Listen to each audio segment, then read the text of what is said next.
Hi Virgo, welcome to your December 2020 Tarot and Astrology reading. So, there is, if you haven't heard, the beginning of a new era in December. That's Saturn, Jupiter conjunction in Aquarius, which is your 6th house, which is you.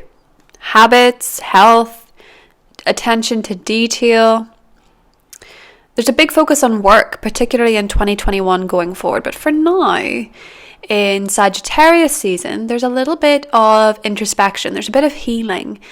I will get more into the Saturn-Jupiter conjunction towards the end of the reading. But there's a lot of really healing, beautiful energies. And there's a door to the past, which is interesting because December for a lot of people is a new beginning. For you, it's a new beginning in an old way. What does it mean? Let's find out. Well, the total solar eclipse in Sagittarius is on the 14th. Mercury is in Sagittarius, the Sun is in Sagittarius, Venus also enters Sagittarius in the 15th, all camped out in your 4th house. Now, the 4th house is a lot to do with our childhood, it's a lot to do with our past, it's a lot to do with the way we were mothered, it's a lot to do with what makes us feel safe, our foundations, our security, and it's also to do with the home. So how many of you are thinking about buying a house? How many of you are thinking about moving out? How many of you are thinking about moving in general? And how many of you are thinking about how your conditioning has left you feeling quite stuck lately? How it's maybe not been such a protection. It's been more of a deterrent. Ooh. So Virgo, you have a new way of looking at your old beliefs, the Hierophant. A lot of people understand on a superficial level how your past upbringing as a child, particularly the things you were taught, particularly if you were involved in some kind of religion, that those principles, those values, those beliefs have a big, profound effect on you. And also the way you deal with relationships, because Pisces, your opposite sign, ruling your 7th house, Neptune will be going direct there. Neptune has stationed in Pisces. The way you do partnerships is fundamentally based on your belief system. And for a lot of you that are having troubles in love, there could be a little bit of a perspective change. For those of you that are having trouble in one-on-one relationships in general, again, there's a perspective change. Because this lunar eclipse is supported by Mars being in your 8th house of your primal instincts, but also your most intimate nature. And having Mars there for an extended stay is no easy feat. Congratulations to you for being super strong with that, because that's not easy. But the way that you relate to people has all come into focus, and it's going to make a lot more sense and probably going to be a lot easier going forward. Because to have a total solar eclipse in the 4th house, well, you see things clearer. You see where you've been holding back. You see where you've been playing small. You see where you've been trying to protect yourself when really all you wanted was a little bit more love from people, a little bit more connection. And other people may have been quite surprised by that. They thought you kind of had what you wanted. But oh no, you want more, and you're going to get it. Ace of Cups, 10 of Cups, your cup runneth over. You feel full.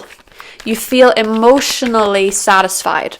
And I don't think you felt that way in a long time. But in December, the eclipse is shifting up your heart space. It's making you feel that you can connect deeper. You can experience love. You can experience happiness.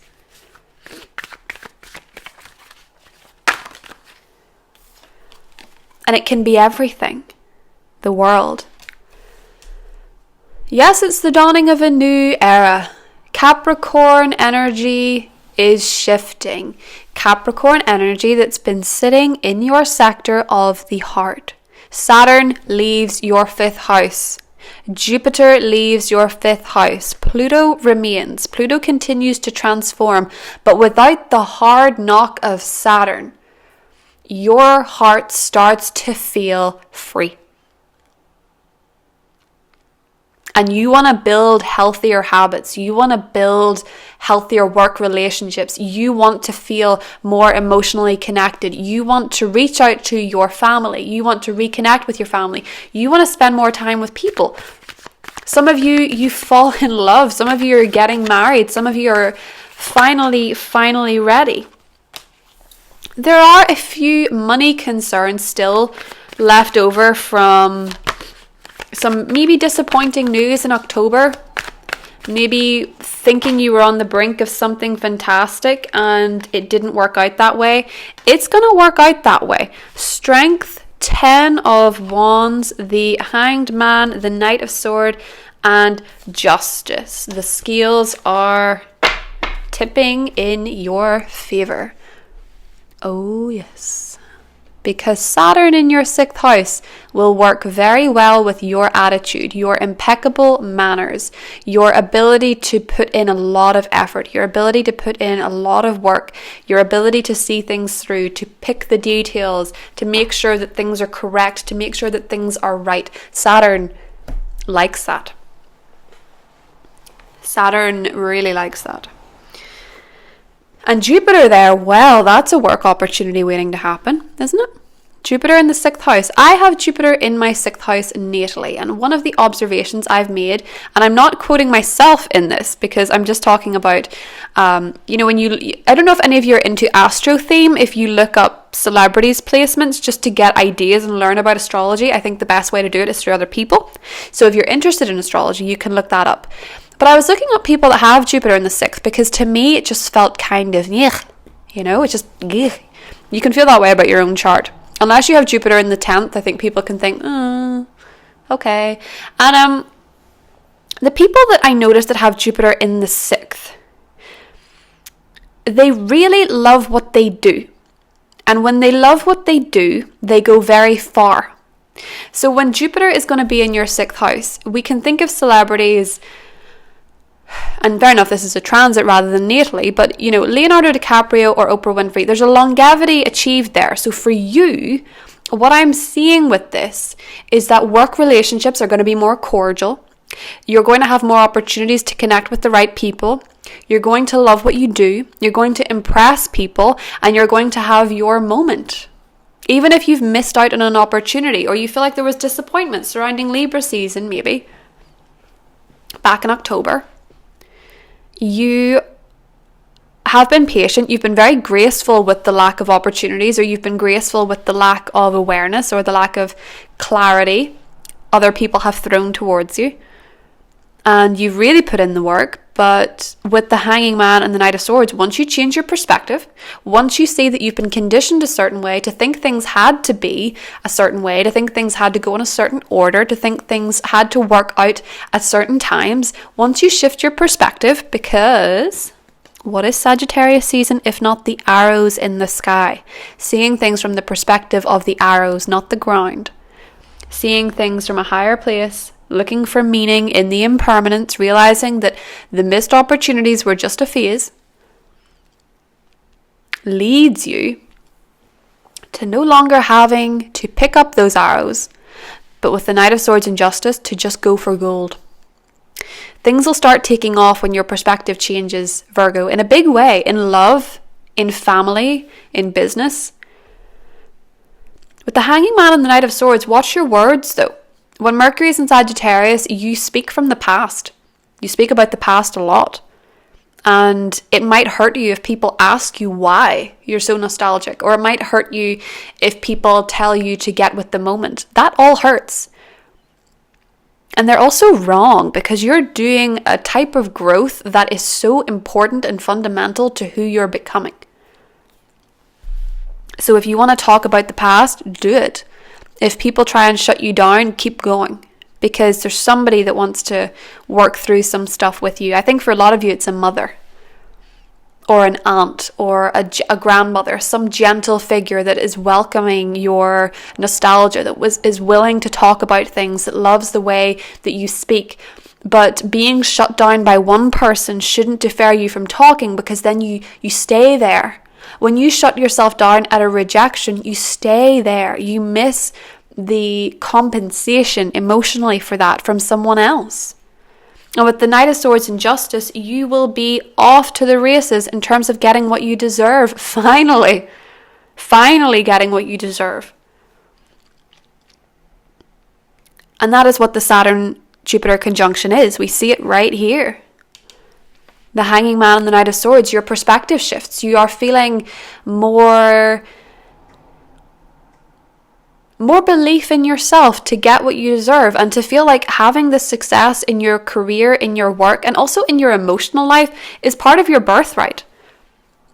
That's what it brings you. It brings you that shift in perspective, that shift in ideology, that maybe, hey, I was raised in a house, or I went to a school that was very strict religiously and made me feel like I wasn't worthy, or that I wasn't special, that I wasn't important, or that good things don't happen to us.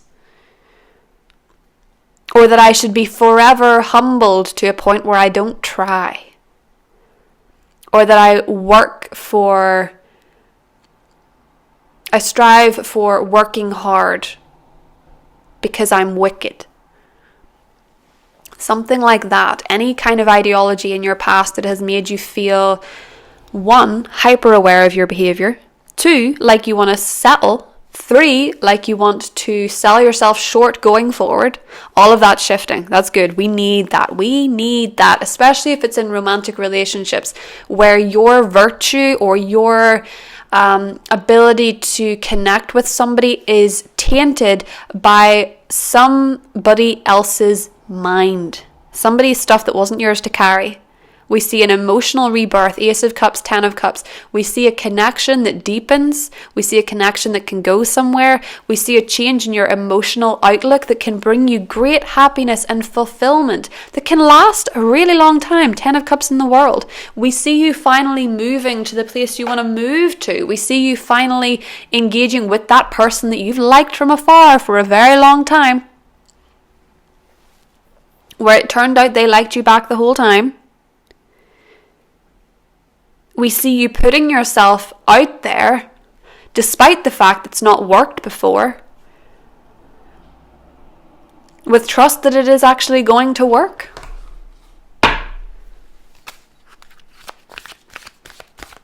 Let's do your oracle cards. Love it. Door to personal healing and happiness. Rainbows.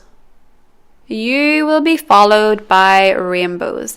The symbolism in this card is everything. We have the lotus flower, which is your heart opening up, Ace of Cups.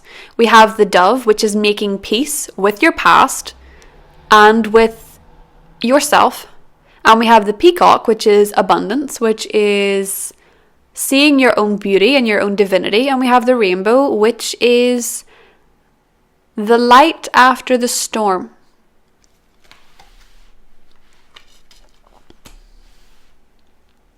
And I'm going to leave it there. Your extended is listed below if you want to get into the different star signs here. If you're dealing with a Libra, a Taurus, a Capricorn, a Pisces, all the different signs will be dealt with in the extended. We clarify every single card, looking a bit deeper, dig a bit further for the answers, what this 10 of Cups is, because it's so beautiful. But if not, Virgo, I will see you in the next set of readings. Take care, have a wonderful December, and I'll talk to you soon. Bye.